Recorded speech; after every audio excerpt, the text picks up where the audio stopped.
Pansamantalang ititigil ng Department of Agriculture ang pagbebenta ng murang bigas sa ilang lugar sa bansa kasunod ng ayuda ban ng COMELEC. Pero ayon kay Cebu Governor Gwendolyn Garcia, itutuloy nila ang pagbebenta ng bigas sa ilalim ng Sugbo Merkado Barato program ng probinsya.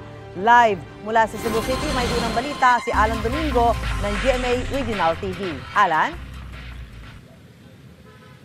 Susan, maraming tao ang pumunta dito sa Cebu Provincial Capital sa Cebu City kahapon kung saan isinagawa ang rollout ng 20 pesos per kilong bigas ng pamahalaan. Mula sa mga sako niripak ang bigas ng tig-1 kilo. Kasama sa mga maagang nagpunta sa harapan ng Cebu Capitol Grounds kung saan ni-roll out ang tig 20 pesos kada kilong bigas ang 2 ginang na taga Cebu City. 10 kilos ang limit nila sa sakataw. 2 weeks o sa kasimana. Humot ka ayo lang bugas, tag 20 tara Dilipik. Namlagi bato. Way bato oy. Prioridad na mabintahan ng hanggang tig 10 kilo ang mga nasa vulnerable sectors katulad ng senior citizen, solo parent at PWD.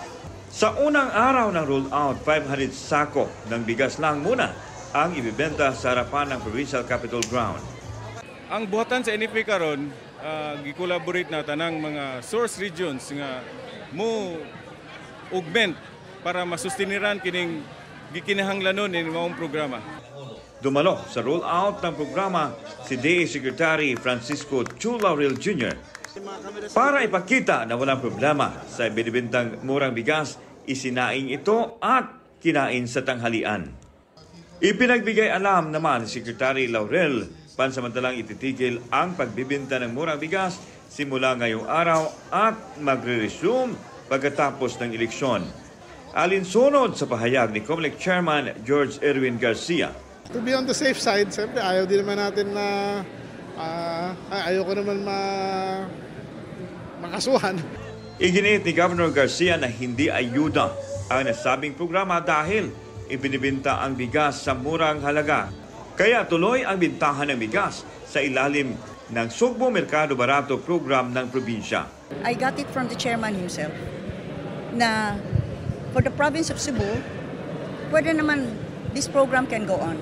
At least for the province of Cebu sa Sugbo Merkadong Barato, we can go on with an ongoing program. Nagbenta din ng tag 20 pesos kada kilo ng bigas sa bayan ng Cordova, Cebu. Tag 5 kilo limit bawat mamimili. Hindi kasama ang mga senior citizen kahapon dahil ang murang bigas ibininta lang sa mga rehistradong solo parent at persons with disabilities.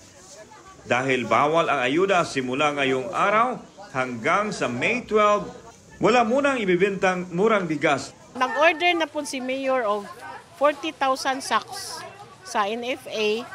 Unya, naghuwat lang po mi o kanus ami mo. Kay kanigod, tagaan ra may ani og 1 month nga duration sa pagbayad sa province. So amo sa gyud ning bayaran, una na pud mi maka-pull out. Susan, umaasa ang ating mga kababayan lalo na sa ibang rehiyon na sana matapos sa Cebu rollout, sila naman ang makatikim ng murang bigas at sana din daw tuloy-tuloy na itong programa matapos ang eleksyon. Susan. Maraming salamat, Alan Domingo ng GMA Regional TV.